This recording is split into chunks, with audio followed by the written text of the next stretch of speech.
Greetings and welcome to today's program entitled IPM for Turf on School Grounds. This webinar is produced by the U.S. Environmental Protection Agency's Center of Expertise for School Integrated Pest Management. First, we would like to thank you all for attending this very important webinar today and thank our extremely knowledgeable presenters in advance for sharing their expertise with you. This is Dr. Marcia Anderson with the Center of Expertise for School IPM located in Dallas, Texas. Today I have the great pleasure of being your moderator during this program.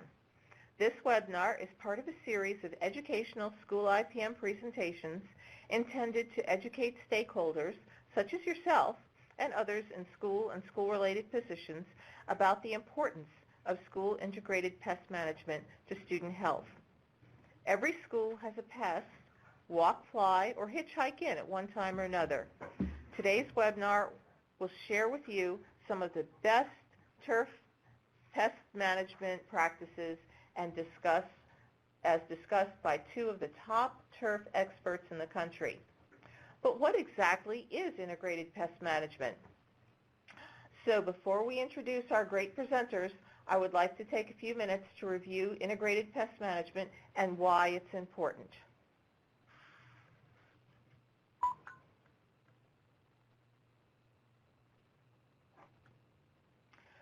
The public is increasingly concerned about the environmental health risks children can be exposed to in our nation's schools, as youth spend a significant portion of their lives in and around schools.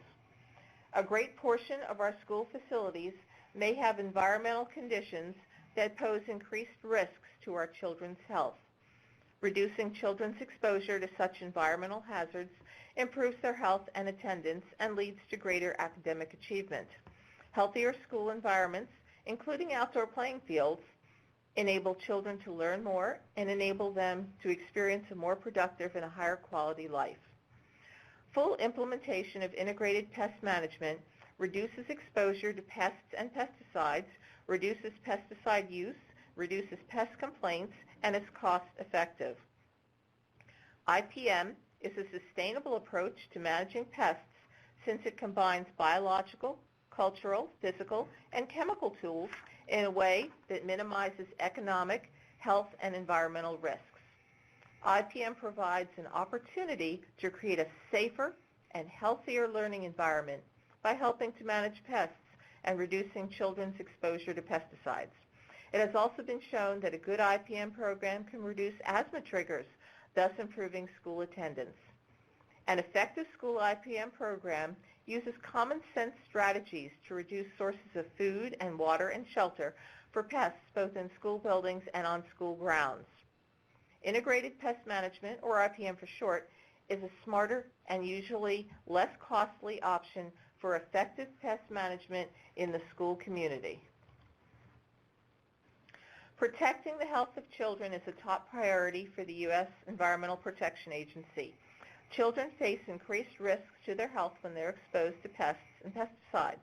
So for this reason, the EPA recommends that all school districts and independent school campuses apply programs that promote both the safe use of pesticides and implement integrated pest management. IPM encourages long-term and sustainable approaches to successfully managing pests. By developing a coordinated program, school leaders demonstrate their commitment to promote a healthy environment where students are more productive. Effective pesticide safety and IPM programs focus on solution-based approaches that solve the reasons why pests may thrive on school grounds in the first place. This is a proactive rather than a reactive approach that focuses on pest prevention as opposed to solely on pest control. As a result, it provides schools a sustainable and long-term pest management alternative to traditional pesticide-centric methods. IPM programs take advantage of all pest management strategies, including monitoring, exclusion, sanitation, maintenance, physical and mechanical controls, and the judicious use of pesticides. Here's the IPM pyramid in front of you. Notice that the base of the IPM pyramid is education and communication. Educating the school community about pest prevention and control is critical to avoiding pests in the first place. All the people in and around a school can do things that help prevent or reduce pests. Cultural and sanitation practices include keeping your building and grounds clean and free of the debris that attract pests, especially in dumpsters, recycling areas, and storage closets. And some examples of physical and mechanical controls include keeping all possible entry points sealed up, such as gaps under doors, around pipe and wire entry points, or other foundation or roof gaps. There is typically less need for pesticides in an IPM program because doing the practices in the bottom tiers of the IPM pyramid means that you will have less pests to contend with. Now, IPM does require an initial investment in things like sealing up access locations, reducing pest access to refuse or food sources, and monitoring for signs of pest activity and training staff. That's why it's a long-term process. It takes time to seal out pests and to train people. But ultimately, IPM does reduce pests and pest-related complaints. Once staff are trained, they learn how to spot pests in pest-conducive conditions while going about their everyday tasks. So do what you're already doing and just think pest. So what are the benefits of following an IPM at schools? IPM is smart because it reduces the root cause of pest problems. The IPM approach manages pests by combining education and cultural tools followed by additional physical and chemical tools in a way that minimizes health and environmental risks. An effective school IPM program is sensible because it provides an opportunity to create a safer and healthier learning environment by helping to manage pests and reduce children's exposure to pesticides. And IPM is sustainable because it provides a long-term control of pests by reducing sources of food, water, and shelter in and around schools.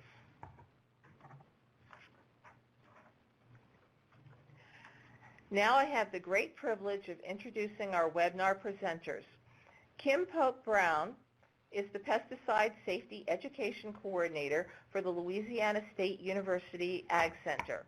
She earned her BS from Auburn University in agronomy and earned her master's in science from Louisiana State University in plant, soils, and environmental science.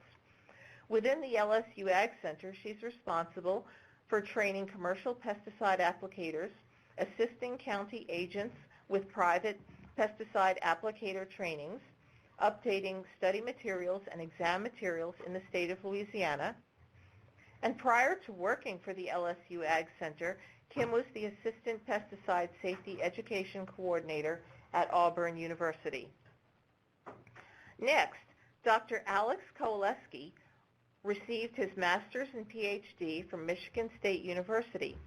Prior to joining Oregon State University, he taught at Abraham Baldwin Agricultural College and worked as a research scientist at the University of Georgia Turf Breeding Program in Georgia.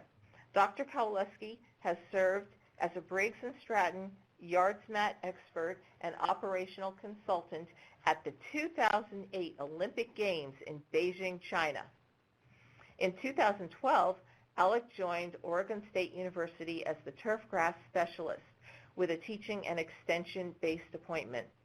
Current research and extension interests include improving the environmental and economic sustainability of turfgrass management. So, without any further ado, Kim, please take it away. Thank you, Marcia. I appreciate it. Well, good afternoon, everybody.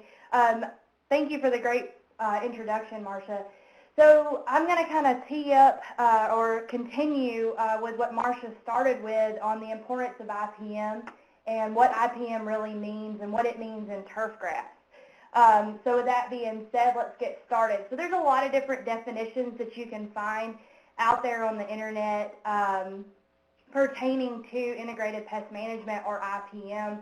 But the basics of it is IPM is a science-based decision-making process that identifies and reduces risks from pest and pest management-related strategies.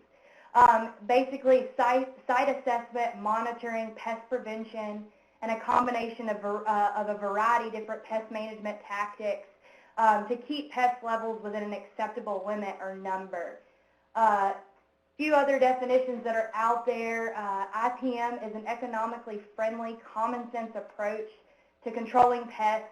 Again, decision-making process that utilizes all the available pest management strategies, including cultural, physical, biological, and chemical control to prevent economically damaging pest outbreaks and reduce risks to human health and the environment. The big thing that I talk about with a lot of different groups is if you're not monitoring and you're not inspecting, you're not truly doing an integrated pest management program.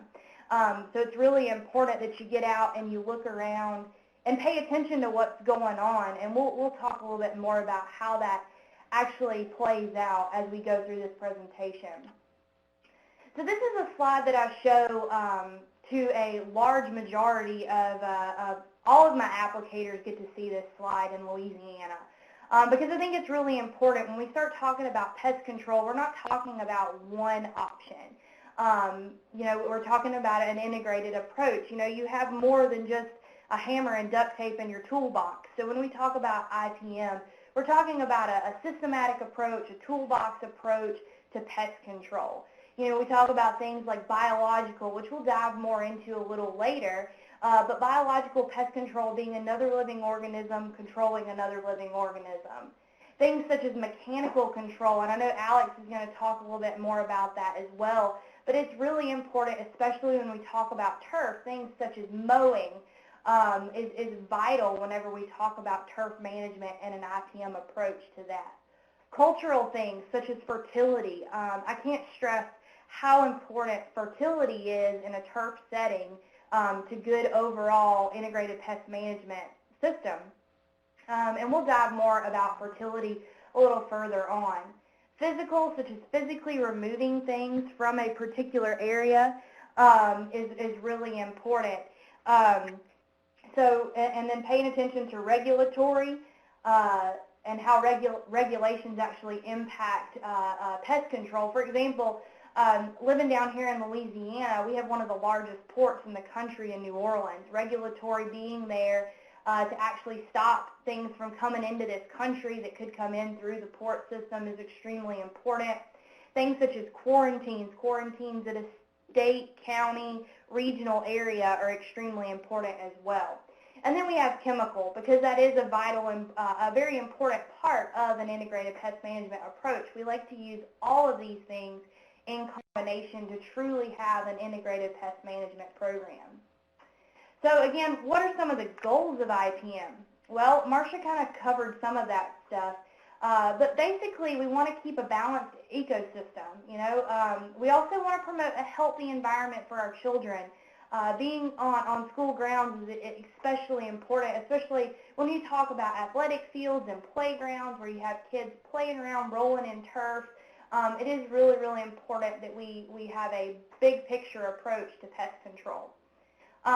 We want to reduce misapplications by understanding why we're using a product, when we're wanting to use it, can help us reduce some of these potential misapplications that could possibly happen.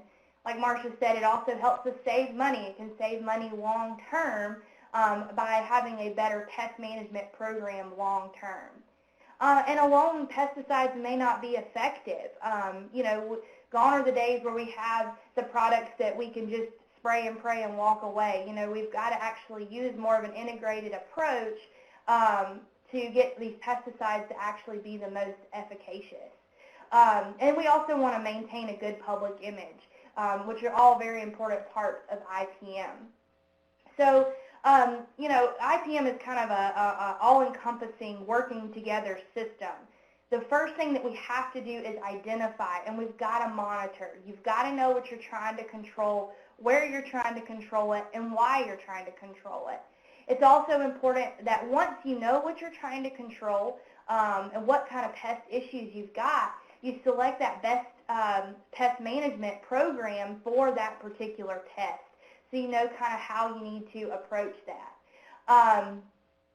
So make sure also that you keep records and you evaluate what kind of, how your program is working, where some of your problem areas are, so that you can kind of know what you need to do in that program to continue it working as well. So we, again, talk about why IPM is important. It promotes just a healthier learning environment for our children, better long-term control of pests, and it can reduce liability, which are all very important things when we start talking about pest control on school grounds. Now, that being said, there are a lot of challenges that you guys face out there in the industry. One of the big things that I think the foundation of IPM is communication. Being able to communicate with your coaches, with your field maintenance staff, your teachers, students, just that basic communication is extremely important, but we seem to have a breakdown of communication a lot of times. So to truly have a good IPM program, you've got to be communicating. You've got to know what's going on in certain areas. A lot of you struggle with limited budgets, limited resources, and limited space. Limited space is a really big deal. I know there's a lot of school systems down here in Louisiana, and I know all across the country, where you have limited fields, but you've got to do everything from soccer to football to baseball to track and field, and these fields never get a break. And we'll talk about what those implementations are later on. Also, it's having large acreages that you've got to cover, and having large pest pressure or significant pest pressure is something that you have to deal with as well. High traffic areas, I go back to the fact that these fields never get an opportunity to truly recover from the wear and tear that we put them through. And then also poor landscaping or poor design or development is something that we have to fight day in, day out. Not everybody gets to have a multi-million-dollar budget to maintain an athletic field and to have something that looks as nice as this, but you know, we can strive for something, right? So what are some steps in IPM so that we can actually have a true integrated pest management program? Again, guys, scouting and inspecting routinely is extremely important. I cannot stress it enough. If you're not scouting, you're not doing a true IPM program. Determine what cultural practices that can help increase turf health and vigor. Extremely important. Like I said, I know Alex is going to spend a little bit of time talking about some cultural practices, but that is something really, really important. And you need to determine acceptable thresholds for these particular pests and what you're going to be, when do you need to actually start doing an application, so that you have a game plan and you're not caught chasing your tail.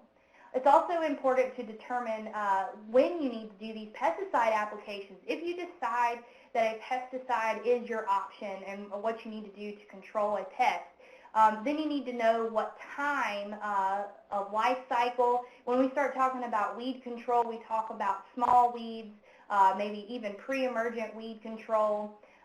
When we start talking about controlling insects, it may be in an immature stage versus an adult stage. But understanding when you need to do these applications is critical so that they're able to work the way they're designed to work. Pest identification is so important.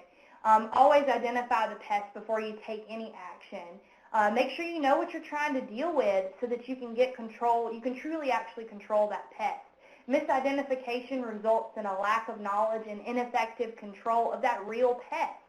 It may not be a pest. Just because we see a bug out there doesn't mean it's causing a problem. It may be a beneficial. So truly understanding what you're dealing with is really important, as well as determining if that pest is really causing a problem. I always give all my applicators the example, if I find one grub, that's not just cause for a meltdown. But if we find multiple grubs in a particular area and we're able to peel back the turf because it has no roots, then we've got a problem. So we need to actually start doing some kind of control option. Other considerations for pesticide use, again, identifying that pest and select the appropriate product. You should have some kind of pest management plan in your brain or on the book so that you kind of know what you're going to be doing when you get this particular pest. We all know what our typical pests are in your region or in your state, so it's really important that you kind of have some kind of plan in place. We want to try to select the least toxic pesticide if at all possible. We are on school grounds, so we really want to make sure that we keep the children's health at top priority.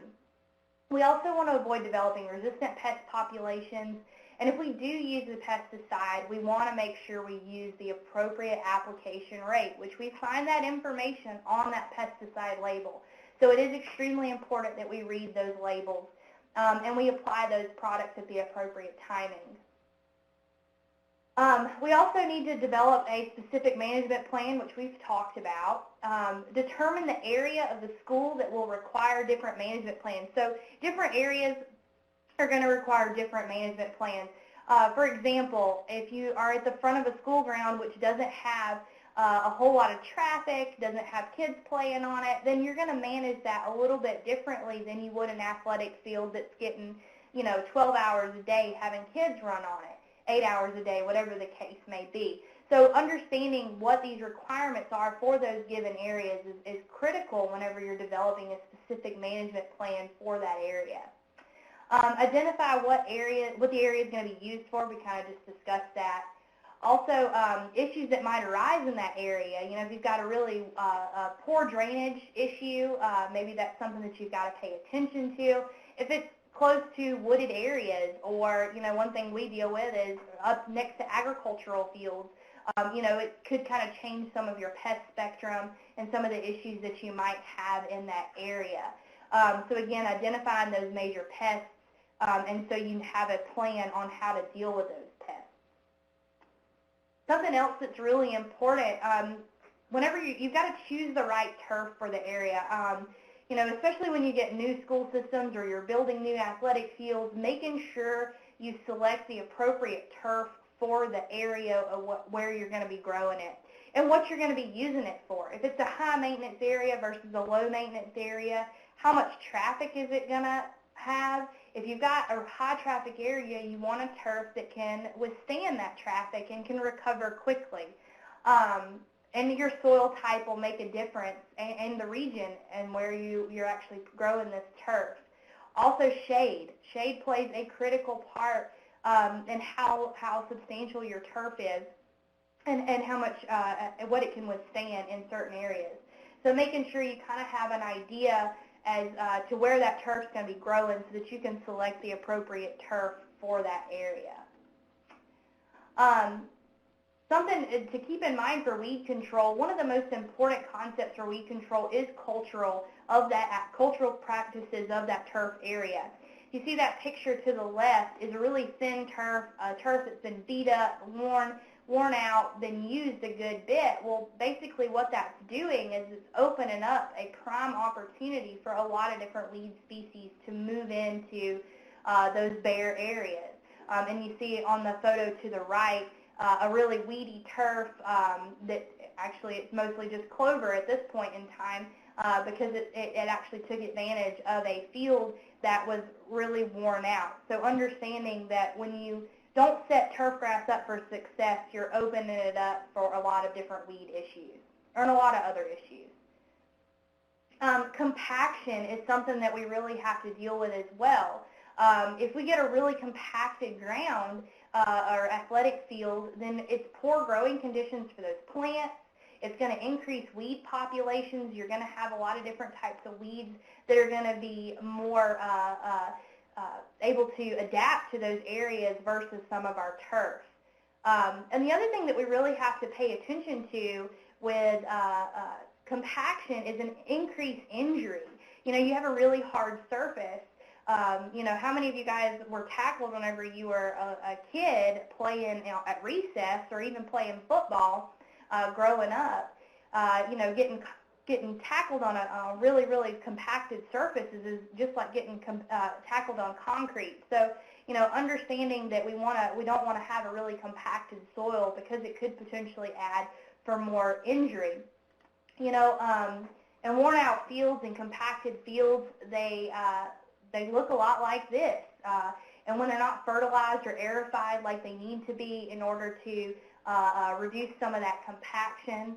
An easy way to test if your fields are compacted is we like to call it the knife test. So you take a pocket knife, and if you stick it down into the ground and it's easy to get into the ground and your soil is not too compacted, if it's really difficult to get it into that subsoil or into that topsoil, then it's really, really a compacted turf or ground. So you want to make sure that you try to do some management practices in order to reduce some of that compaction. So some other things that we need to talk about. When we talk about cultural practices, I think probably one of the most important things is soil testing.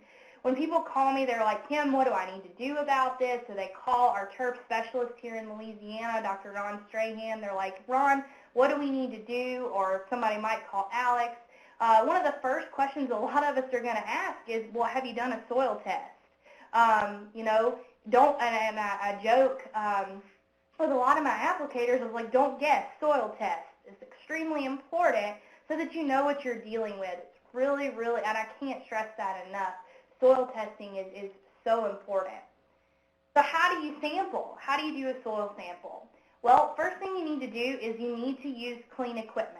A soil probe is a great tool. I strongly recommend that if you're managing turf that you have some kind of soil probe. A shovel will work. Basically what you want to do is you want to take a sample of one representative area. So if you're sampling an athletic field versus a recess field, make sure that you're only sampling on those one given area so that you can get an idea as to what's going on in that area. Basically what you want to do is take the top 4 inches and remove any of that thatch or organic matter, thatch, and turf off the top. Mix those samples together in a bucket, a clean bucket, and then put it in a soil sample kit and send it off to your state soil testing lab. LSU actually has a soil testing lab down here in Louisiana, as do a lot of land-grant universities. So that is an option for something that you can do. So this is kind of what you're going to see. You'll get back after you take a soil sample, you'll get a routine soil test sheet back. Now there's a lot going on here, but basically what that's giving you is it's telling you your soil pH, it's telling you your phosphorus, your potassium, and depending on what part of the country you're in, there's other information that'll actually go on there. So the best thing that I can recommend is if you don't know how to read your local soil test or soil results, is contact your local extension or your land-grant university and have them help you interpret. I know down here in Louisiana we have county agents that are wonderful at interpreting these soil profiles. So definitely taking advantage of using those extension services is a great thing. And that'll really help you understand what's going on. So to kind of tell you a little bit about the essential nutrients that are essential for growing plants, are 3 primary nutrients, which is what most people think of: N, P, and K, nitrogen, phosphorus, and potassium. Nitrogen's really important for helping us with growth and green color of those plants.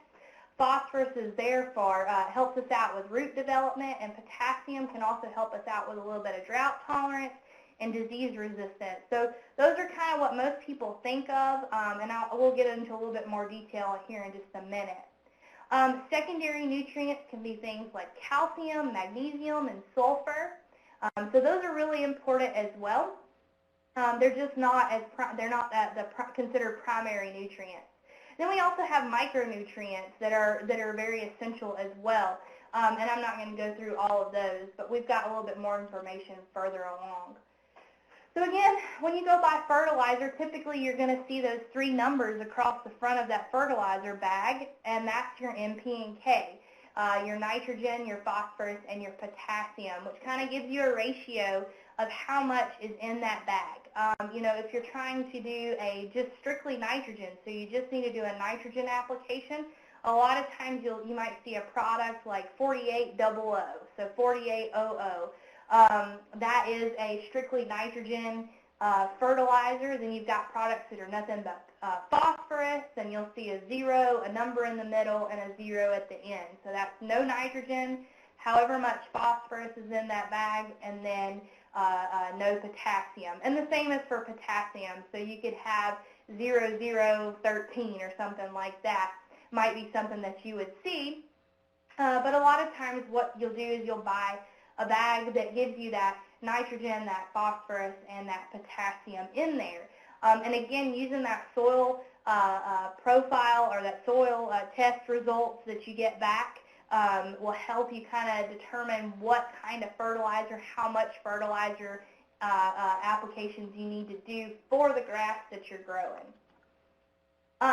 This is just a little bit of information more on some of the micronutrients and what some of the micronutrients do within those plants, what they help do. I'm not going to go into detail on this. You can read this slide later on to get a little more information if you'd like. The other thing that is really important when we talk about fertility is soil pH, okay?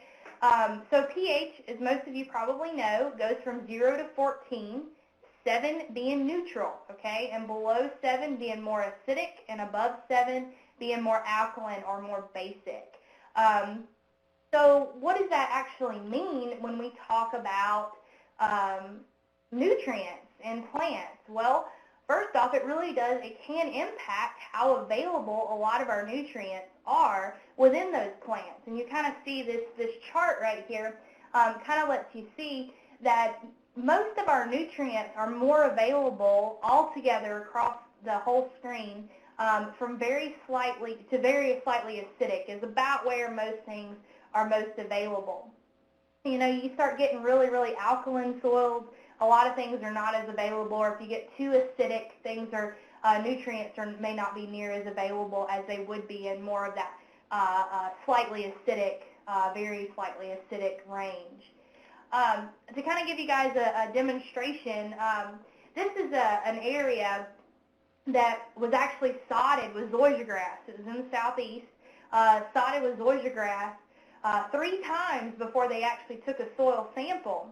When they took a soil sample, this particular piece of ground had a pH of 7.8, so very, very basic, or well, not very basic, but slightly basic. Well, the problem is you're not going to grow zoysia grass in 7.8 pH.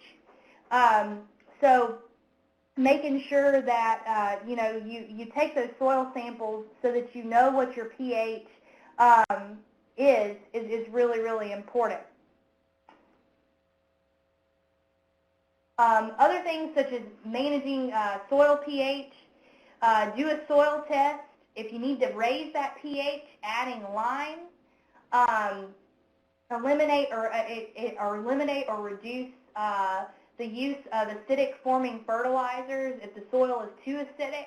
If you need to increase acidity, maybe applying fertilizers that contain sulfur-coated urea, ammonium nitrate, just some examples to help increase some of that acidity. All right. Other things that we need to keep in mind when we talk about an IPM program is record keeping. We stressed that at the beginning of that talk, is how important record keeping is in evaluating what's going on. IPM requires data to formulate management decisions, so you've got to know what's going on so that you can make a decision, monitoring, knowing where your major pest pressures are, knowing what's going on, identify and record potential pest problems that might be going on, determine the degree of the problem, keep a logbook, and we understand that there's a lot of time constraints, and we might get a little lackadaisical on keeping detailed records, but making sure you at least have the basics is really, really important. And record actions and steps that you took so that you know what you did in certain areas. So again, identifying those problem areas, monitoring areas, determining the degree of the infestation, list management strategies, and keep these records on hand for at least 3 years so that you know what you did when you did it.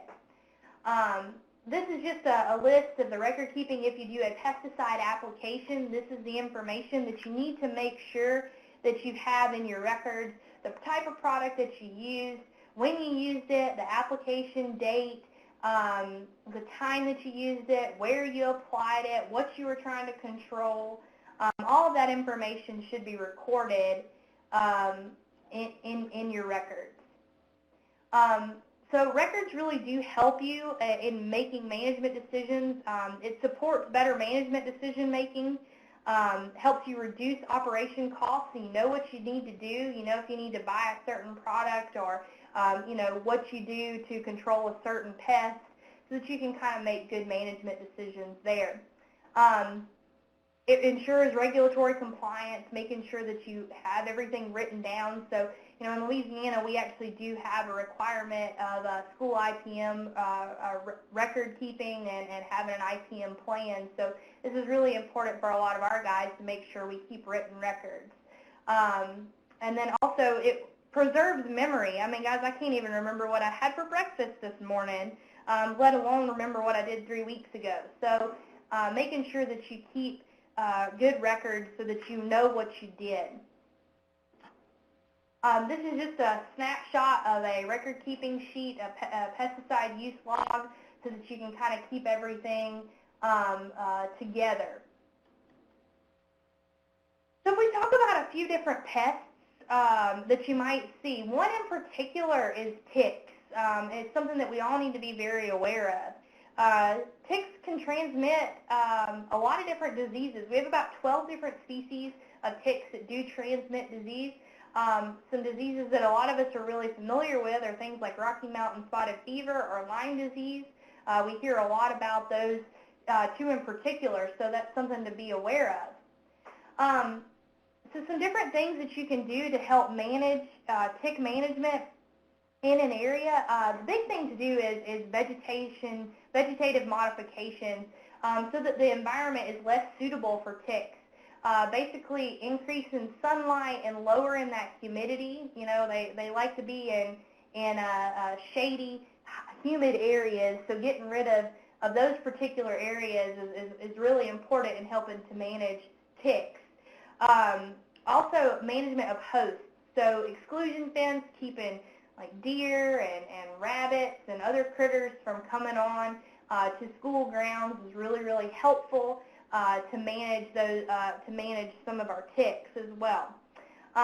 You can actually do a tick sampling, build your own drag. There's a picture of it on this slide, and also there's a little snapshot of how you can build your own, so that you can kind of understand how to use a tick flag or a tick drag to help you see if you've got major tick issues in a particular area. Some references that are really beneficial, using like the Connecticut Tick Management Handbook, extension.org. There's other places as well online that have got really great references to keeping up with how to manage ticks and monitor for ticks. So we really want to make sure we monitor our major pest problems. There's a lot of different methods for monitoring different pests. Soil cores are very beneficial. Flotation cups, pheromone traps, pitfalls, sticky traps, insect nets, you know, all of those are helpful in helping you identify different pests that you might be having in a certain area. Monitoring for diseases, you know, getting out and looking and seeing what's going on and understanding the environmental conditions that you're dealing with. I know right now down here we've had a lot of water in a very short time frame, so we could potentially see some major disease issues over the next few months if we stay as wet as we are right now. Things that you have to worry about up in the north, if you've got a lot of snow, things such as snow molds, and understanding that history and what's going on in those conditions, and identifying that grass species that might potentially be affected by certain diseases. And again, visual inspection, getting out, walking around, seeing what's going on is extremely important for disease monitoring. So again, monitoring sampling for pests, identification, knowing these locations, what pests, also knowing the non-target species that you might see out there, taking soil samples, and keeping records is extremely important so that you can truly do a turf IPM program in schools. We also want to protect our beneficial insects, recognizing what beneficial insects are, and they are valuable allies in pest management. And they may not actually be causing a problem. Just because you see something there doesn't necessarily mean they're causing a major problem. Here's some more examples of some beneficial insects and doing what they do. So they are very, very beneficial. Here's another example of a beneficial milky spore. Milky spore disease is a bacterial white grub pathogen. And basically what happens is the grub ingests the spores with soil during feeding, and the spore actually colonizes within the grub, and basically the grub starves to death within 4 weeks. Forms white spores on that grub, and the spores can survive for many years to come in that particular area. So with that, I know that was a really short synopsis, and there's a lot that goes into turf IPM, and I know Alex is going to talk about a lot of great stuff as well. Thank you.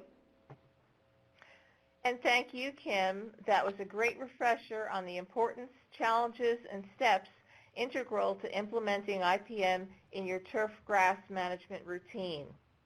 Next up is Dr. Alec Kowaleski, who will discuss the nuances of the primary cultural practices of mowing, fertilization, irrigation, and pest management. So Alec, the audience is all yours. Thank you very much. So I'm going to continue on with best management practices for turf grass, and we're going to touch on some of the things that Kim brought up in her presentation as well as we go through here. So when I think of integrated pest management for turf grass, I think back to some of these primary core points to IPM, and one of those being prevention.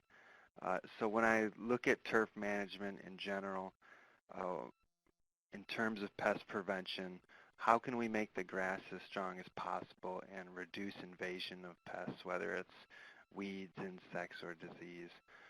So we have these primary cultural practices and the secondary cultural practices as well. So the primary cultural practices are mowing, fertilization, and irrigation. Mowing being the most important primary cultural practice, whether you're a golf course superintendent, an athletic field manager, a homeowner, or a grounds employee for a public school, followed by fertilization, and then finally irrigation being the third primary cultural practice. Then we get into the secondary cultural practices, which are things like cultivation, interseeding, and then finally the last secondary cultural practice being pest management. So as time and budget constraints go into effect, we typically remove cultural practices from the bottom up. So removing pest management first, followed by interseeding and then cultivation, trying to maintain as good or as frequent primary cultural practices as possible, being mowing, fertilization, and irrigation. So we're going to talk about mowing, fertilization, and irrigation, and then I'm going to wrap things up with a little bit on pest management. I'll talk briefly about some broadleaf weed control and some insect management as well. So these primary cultural practices, the mowing, fertilization, and irrigation. I think of these three primary cultural practices as a stool. You've got the three legs there, mowing, fertilization, and irrigation, the three-legged stool, and then the turf grass grows on top of it. And when you take a leg out from the bottom of a three-legged stool, the stool is going to tip over, right? So a real common call I'll get here is this homeowner will call me, I'll show up, and the thing they want to know is how do I kill these weeds? But my first response to the homeowner is not you need to go get a selective broadleaf herbicide with 2,4-D in it to kill these weeds. They could do that, but if they did, weeds would just come back in that place. So the first thing I talk to the homeowner about is, how frequently are you mowing your lawn? Are you mowing it at least once a week? Are you mowing it in a 2 to 3 inch range? Are you fertilizing your cool season grass 4 times a year, twice in the spring, twice in the fall? If it's a warm season grass, are you fertilizing it in the summer months? Are you irrigating it 3 times a week from Memorial Day to Labor Day at a 1/4 of an inch per irrigation event? So that's the starting point there, the primary cultural practices, because if they can get those 3 primary cultural practices, the mowing, fertilization, and irrigation, in proper order, then with 1 herbicide application or 2, they can have a relatively weed-free turf grass stand now for 10, 15, 20, 30 years, or for the rest of the time they have that home or that school. So the primary cultural practices being the way to prevent pest encroachment. So we're now going to talk about these 3 primary cultural practices. We're going to spend a little time on mowing, fertilization, and irrigation individually. So the first one being mowing, the most important cultural practice in turf grass management. And really we're talking about the frequency and height of cut here. So the more frequently you mow your lawn, the better it will be. Your public school, your golf course, your athletic field, the more frequently you mow it, the better the grass will be. So when we talk about mowing frequency and mowing height here, a real general accepted range for most grasses is 2 to 3 inches here. So basically when your grass is up to 3 inches, you need to mow it back down to 2 inches, keeping it within this 2 to 3 inch range. It can vary a little bit depending on whether you're managing warm season grasses, which can go a little lower, or cool season grasses, which should be a little higher. But this 2 to 3 inch range is pretty good for public schools across the United States of America. So following this 1/3 rule, keeping the grass within, say, a 2 to 3 inch range, not mowing more than 1/3 of the leaf blade in a single mowing, is going to prevent scalping. It's going to stop depletion of carbohydrates. It's going to prevent environmental shock or stress to the plant, and it's going to prevent weed seed germination. So as you see in this slide here, this person, let's say, is going to be mowing their grass from 4 inches down to 3 inches. So they're within the 1/3 rule. They're not mowing off more than 1/3 of the grass blade in a single mowing. But if they violate that 1/3 rule and they mow from, say, 4 inches down to 2 inches, they're scalping the top of the turf off, opening the grass canopy. Sunlight now is penetrating down to the soil surface, germinating weeds that are existing on the soil there.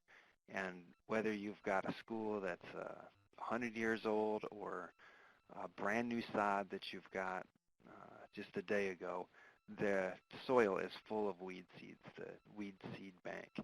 So you should think every time you mow the grass, sunlight penetrates down through the canopy and germinates some existing weed seed. So research has shown that raising your mowing height from 1.5 to 3 inches is going to improve turf grass quality. It's going to reduce weed populations. So for crabgrass, that's 50%, dandelions 45%, and for white clover 58%. So we're roughly talking about a 50% reduction in weed populations by increasing the mowing height from 1.5 to 3 inches on a turf grass stand.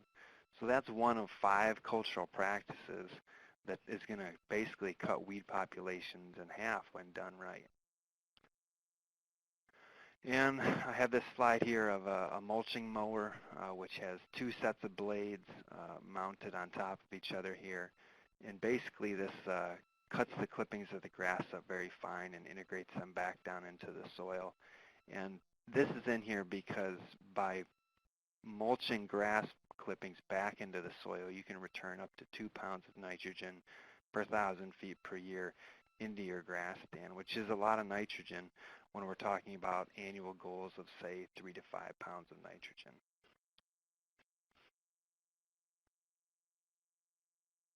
So we talked about mowing a little bit. Now let's move on to the second primary cultural practice, which is fertilization.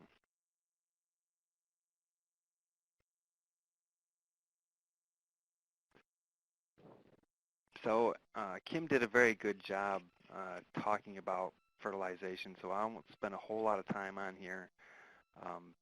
Generally, when I'm looking at fertilizers, I will suggest products high in nitrogen, low in phosphorus, and then potassium somewhere in between. So here's several examples of complete fertilizers. So they've got combinations of nitrogen, phosphorus, and potassium in them. They're a little more expensive than some of the other fertilizers that I'll talk about in a second here, but they're really nice, well-rounded products, high in nitrogen, low in phosphorus, potassium somewhere in between, which is exactly what the turf grass is looking for, products high in nitrogen. So examples here are like 27-3-3, 24-2-12, or 15-5-10, which are all pretty good in terms of high nitrogen content, low phosphorus, potassium in between. So some other things that we could apply could include quick release products such as urea. So this is going to be cheaper than your complete fertilizer, but there's going to be some limitations to it because it is a quick release product. Your potential for burn is a little higher. You should typically do lower application rates, and you need to apply it when there's relatively high plant available water. So with urea products, we're typically talking about applications in the spring and the fall there when burn potential is low, and we're trying to green the grass up moving into an athletic season or through a football season. Alternatively, a product like compost is a nice slow-release fertilizer source. It naturally has nitrogen, phosphorus, and potassium in it, but at very low levels compared to a synthetic fertilizer. And when we look at application rates of this, we've got really high rates of it because the nitrogen rates are so low. So for compost, we may have to put down, say, 100 pounds per 1,000 feet, which is roughly 1/4 of an inch of compost, to get 3 pounds of nitrogen per 1,000 feet per year. And the nice thing about a very slow release product like compost is we can do really heavy application rates in a single dose because the response or release of the fertilizer is very low or slow over time. Typically requires high microbial activity, which is usually coupled with increased temperature and rainfall or moisture. So some good times to apply something like compost would be in the late spring or early summer there when things are heating up and you've got relatively high plant available water for your good microbial activity. And then you're going to see this long delayed response from the product over the summer there. So whether you're doing a complete synthetic fertilizer with high concentrations of nitrogen, low concentrations of phosphorus and potassium, somewhere in between, or you're doing a quick release product like urea, which is going to have to be made at lighter applications more frequently to prevent fertilizer burn, or if you're doing a slow release product like compost, which has to be done at very high application rates to get up to a pound or 2 pounds or 3 pounds of nitrogen per 1,000 feet. Your annual goal for fertilizer with all three of these should be around 4 pounds of nitrogen per 1,000 feet per year. And with cool season grasses, whether that's perennial ryegrass, Kentucky bluegrass, tall fescue or fine fescue, applications should be made in the spring months and the fall months, avoiding winter months and summer applications as well, because the grass is going to be in a lot of heat stress in the summer months. And then if we move down to the southeastern United States, if you're managing Bermuda grass or centipede grass or St. Augustine grass, you're going to want to make your applications in the late spring and summer months avoiding late summer and fall applications, which can increase your potential for winter kill. So you're looking, again, at 4 pounds of nitrogen per 1,000 feet, applications made in the spring and the fall for cool season grasses, and then through the summer months for warm season grasses. And again, if we go back to what research has shown, making 4 pounds of nitrogen per 1,000 feet applied on your grass throughout the year versus unfertilized turf, we can now reduce weed populations for white clover down to 62%, dandelion by 66%, and crabgrass by 35%. So now you're looking at, again, another significant weed population reduction with just 2 of the 5 cultural practices here. So we've talked about fertilization. Now let's move on to the third and final primary cultural practice, which is irrigation. So with irrigation, one of the big things we should think about is adjusting our rates with the seasons. So, as we look at seasonal environmental conditions, typically across the United States, whether you're in the Midwest, the Southeast, or the West where I live now, you're going to have relatively high temperatures in the summertime, high plant available water in the spring and the fall, and then typically lower plant available water in the summertime as evapotranspiration rates get higher.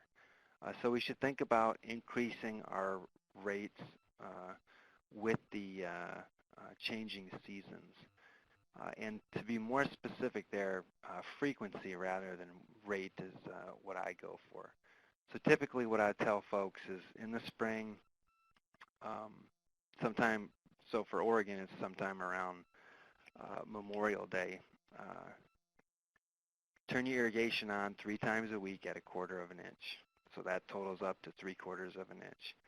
And then as you work your way into summer, add days to irrigation cycles rather than irrigating deeper than 1/4 of an inch. So maybe irrigate 4 or 5 or 6 days a week at 1/4 of an inch.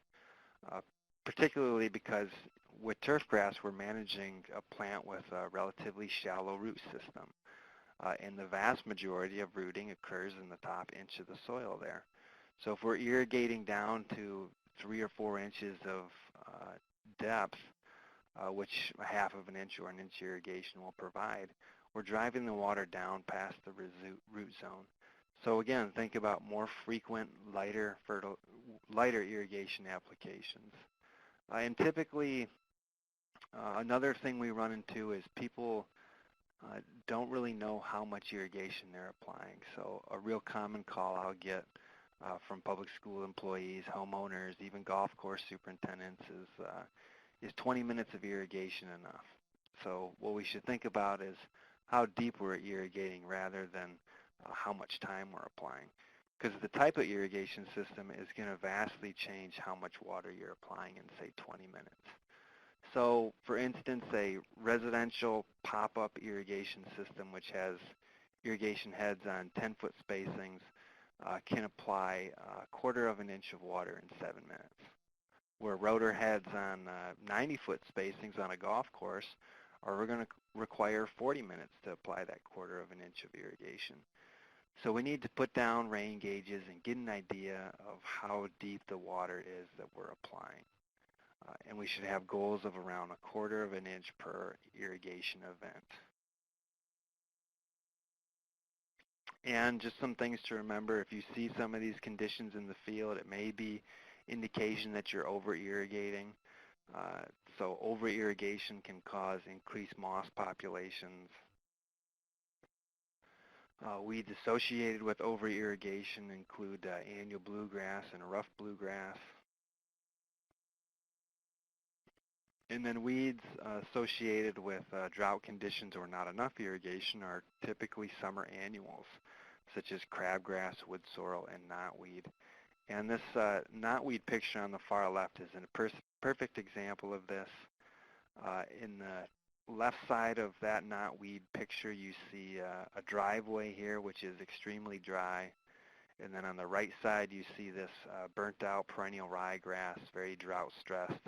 And in the middle, this very green, lush-looking knotweed. It's doing fantastic in a very droughty situation. So if you've got summer annuals, it's likely that you're not getting enough irrigation down for your turf grass. So that's the third and final primary cultural practice. I'm now going to talk a little bit about weed management and insect management. So within weed management, I'll talk about control of dandelion and clover. So within both of these, as we discuss integrated pest management, a really common concept is the pest triangle. So the three corners of the pest triangle are the pest, which in this case is going to be a dandelion, the plant, which is turf grass, and then think about environmental conditions that cause dandelions. So this is like drought stress and low mowing heights. So we need to remember, if we don't change those environmental conditions, the pests will continue to be a problem. So often when we have dandelion, we need to think about increasing irrigation and raising the mowing height, because that is the environmental condition that's typically resulting in this weed population. So remember, if you've got dandelions, think about increasing mowing heights and increasing irrigation to prevent stress on your turf. Some herbicides that can be used to kill dandelions that are established in your grounds. Products, three-way broadleaf selective herbicides with 2,4-D in them. 2,4-D is going to be the most important active ingredient for control of common dandelion and false dandelion, as well as the plantains, which are buckhorn and broadleaf plantain, and a lot of thistles there. So you've got sow thistle, bull thistle, Canada thistle, prickle lettuce. All of these managed very well with products with 2,4-D in them. And then as you think about timings for herbicide applications, most people want to make herbicide applications in the spring when dandelions are making these bright yellow flowers. But we should typically make applications, well, let's talk about if you make a spring application. The weed absorbs the herbicide from the soil, sends it up to the top growth. You may get some discoloration, some purpling, some death of the top growth, but then in the following summer, the weed comes back. Versus a fall application where the weed will then send the herbicide down to the roots, killing it from the root up. So the weed is not making seeds at this time, so it's not as visible as it is in the spring, but we'll get much better effect applying a herbicide in the fall. So a fun little way to try to remember this fall application: tell your broadleaf weeds 10-4 good buddy. Spray them on October 4, which would be a really nice time of the year to kill your dandelions. So then finally, for weed control, we'll talk about clover. Again, our pest triangle, we've got white clover, the pest. Environment or plant this time we'll use Kentucky bluegrass, and the environment is going to be low fertility and a low mowing height. So if you've got clover, think about increasing your fertility, typically your nitrogen applications, and raising your mowing height as well. And in terms of curative herbicides, now we're looking for products with triclopyr in them. 2,4-D can be effective, but a lot of these weeds on this slide are resistant to 2,4-D. So these weeds include white clover, common and mouse ear chickweed, English daisy, and wild violet. So products with triclopyr in them are going to be most effective on this group of weeds. And again, we should make our herbicide applications in the fall. Tell the broadleaf weeds 10-4 a good buddy. Make your applications on October 4. So we're going to transition to the final part of the presentation on insect management. I'm going to touch briefly on foliar feeding and root feeding insects. So you've got a whole handful of insects that fit into both of these categories. So typically when we're talking about foliar feeding insects, we're going to use irritant sampling, which is soap and water, to sample for these insects. They can include fall armyworms, chinch bugs, adult bill bugs, and an exception here is the mole cricket, which is going to live under the ground, but irritant sample will drive mole crickets up to the surface when scouting for them. And basically we're just going to apply some solution of water and dish soap with citrus in it. So lemon-scented soap has a tendency to work the best for whatever reason. It's most irritating to the insects. So in this instance, I've done a bill bug sampling here, and I've got 1, 2, 3, 4, 5, 6, 7 bill bug per square foot. And we'll talk about action thresholds in a little bit here as well, in terms of what insect populations you should have before you make a insecticide application. Then the other insect sampling method now for root-feeding insects, which could be white grubs from Japanese beetle, European chafer, or bill bug larvae, or European crane fly, which we have in the Pacific Northwest and the eastern United States as well. We're going to do shovel sampling or root sampling. So we're going to dig a hole about 3 inches down. We're going to flip the sod over and look at the sod to see if there are any insects present. And we've got now this big table here showing economic action thresholds. So these are the insect populations when a insecticide application would be warranted. Because if we don't make applications at these levels, we'll typically see damage in the turf grass. So some different things you'll see here. You've got different economic action thresholds for irrigated and unirrigated turf. So on the left here for Japanese beetle, European chafer, and May and June beetle, and the crane fly, which are all root-feeding insects. We're going to use the shovel scouting method. You see the action thresholds for Japanese beetle go from 10 to 20 in unirrigated versus irrigated turf. The same for European chafer, and for May and June beetle as well. It goes from 5 to 10 from unirrigated to irrigated turf. And sampling for these beetles should typically be done in September and October. Crane fly sampling, on the other hand, should be done in the winter months in December and January. And action thresholds for unirrigated turf are 25 per square foot or 50 per square foot when the turf is irrigated through the summertime. And then as we move down the list here, we've got bill bugs and chinch bugs with action thresholds of around 10 for bill bugs in unirrigated turf, and then up to 20 in irrigated turf. And then chinch bugs 30 to 50 in unirrigated and irrigated turf. And these are going to be scouted in April and May, and then June and July with irritant sampling. And then finally, you've got the cutworms, fall armyworms, and mole crickets, which have action thresholds from 1 to 4 per square foot. And scouting should be done in July and August for the worms, and then April and May for the mole crickets. And in terms of insecticides, you've got preventative and curative insecticides. So for early instar grubs like white grubs or Japanese beetle, applications should be made in July and August during the early instars. Products could include Merit, Meridian, or Acelepryn. And then curative products, which are typically applied in later instars like September or even March, you've got Dialoxin 7. And then as we move into the foliar feeding insects, you've got some combination products here such as Electus and Aloft, which are effective on both foliar and root feeding insects.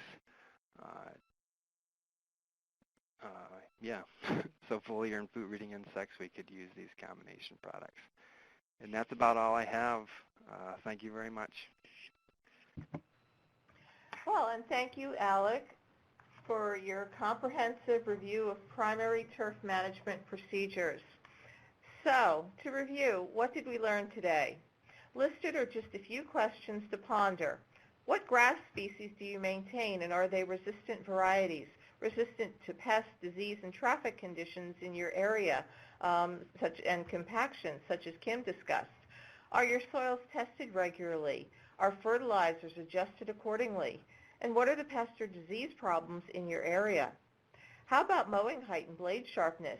Do you stick to that 1/3 rule that Alec discussed? Irrigation, not too much or not too little, not too much or too little water to supplement Mother Nature. Are you monitoring and determining weed and pest tolerance thresholds?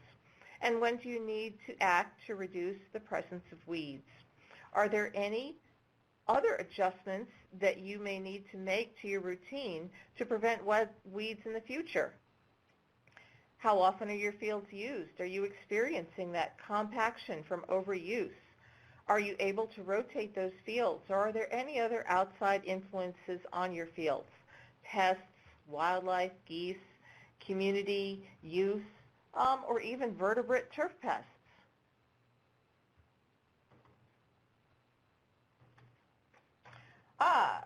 Speaking of vertebrate turf pests, that's the topic of our next upcoming School IPM webinar.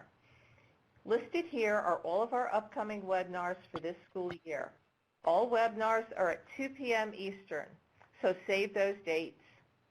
For this list, more information and to sign up, please visit our website, schoolipm@epa.gov. New to our webinar series this year is the ability for you to download a certificate of attendance.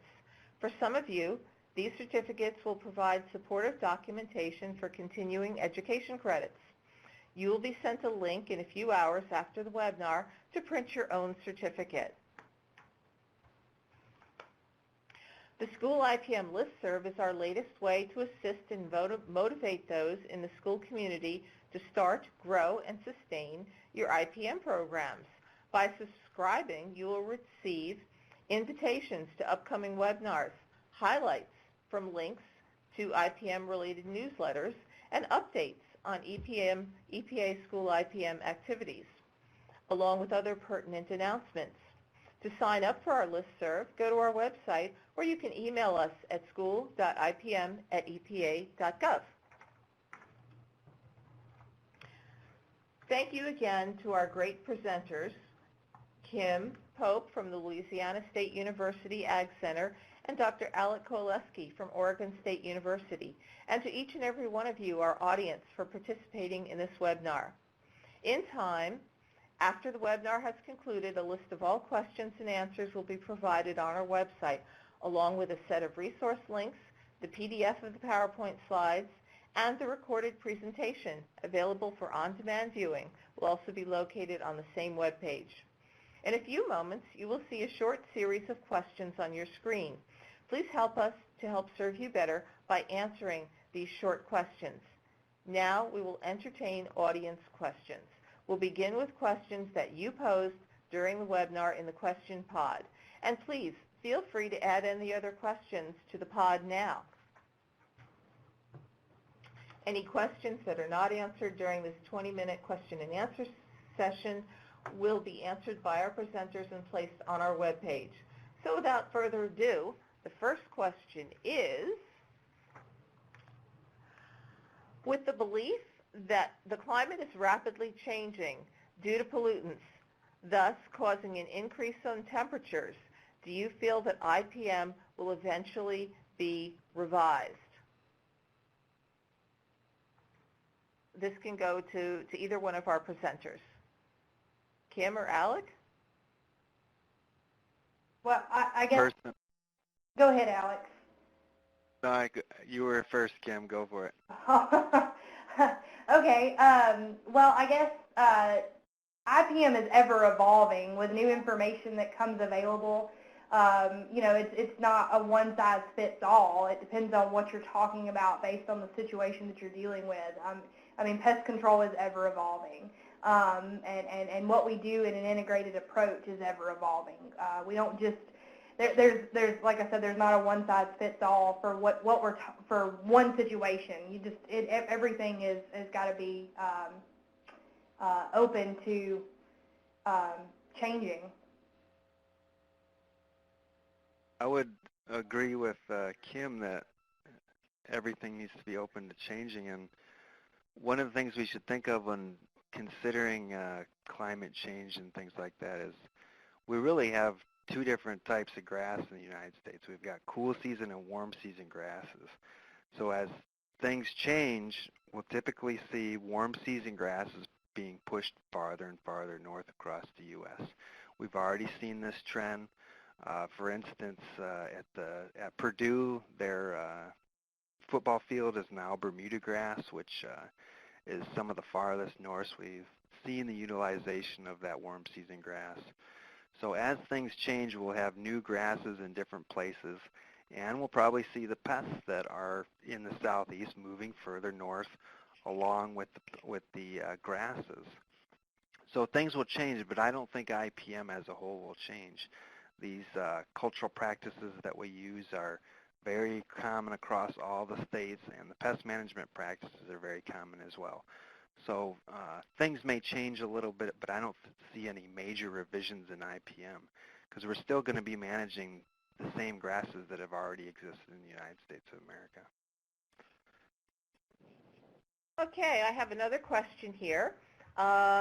It's great presentations for the Northwest and Southern states, but what do you recommend for arid areas like Arizona and Nevada, where water issues, such as scarcity of water, are much greater?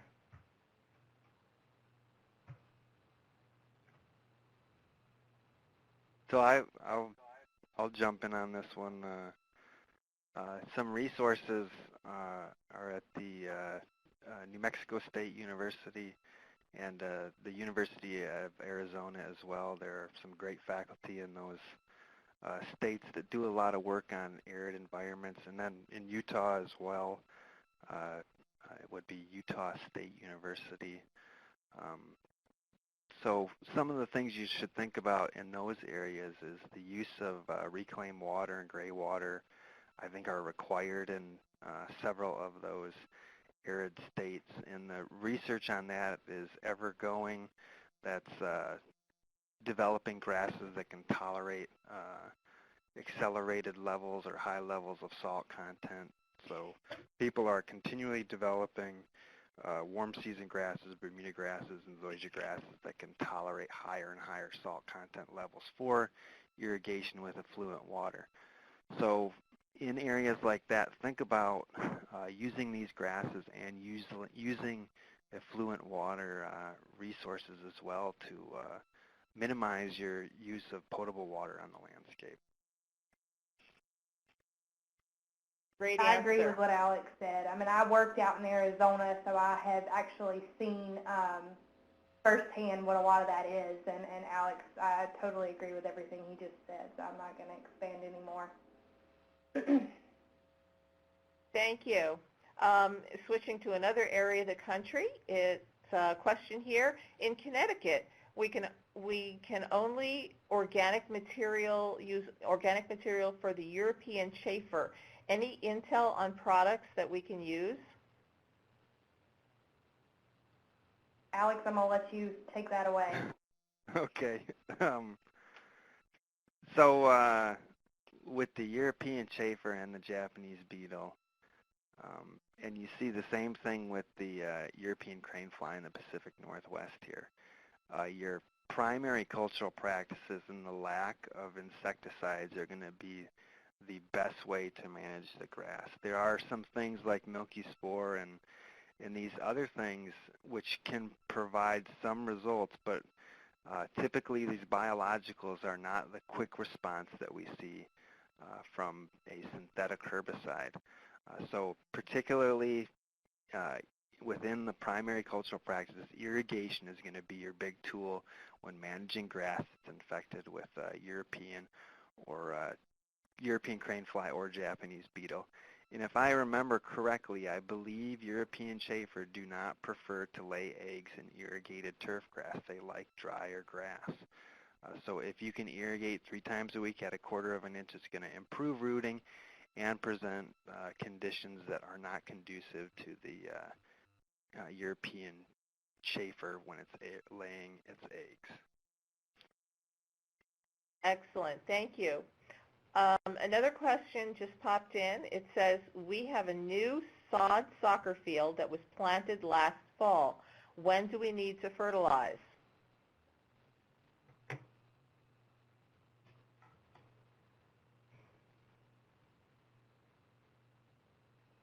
So I'll just go after this one here. It depends whether you've got warm season or cool season grass.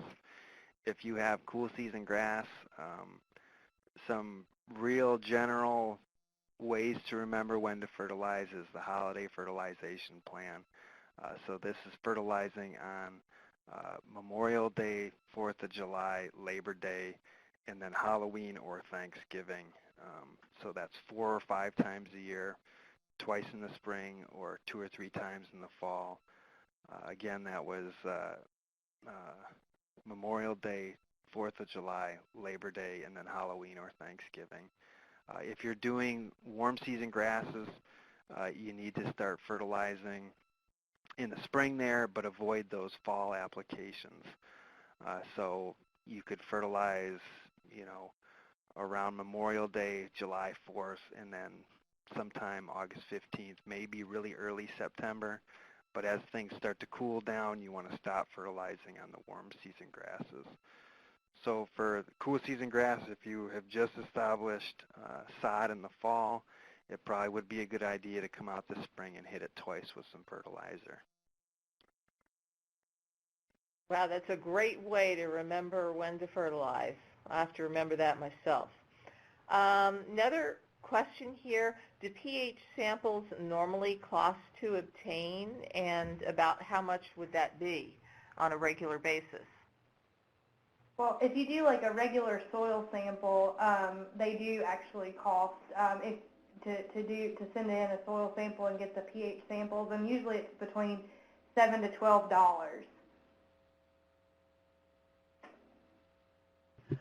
Okay, that's great. Thanks, Kim. There are no more questions in our queue, so that concludes our webinar on IPM policy for turf on school grounds. Thank you all so much for attending, and we hope you tune in again next month for another School IPM webinar. Goodbye.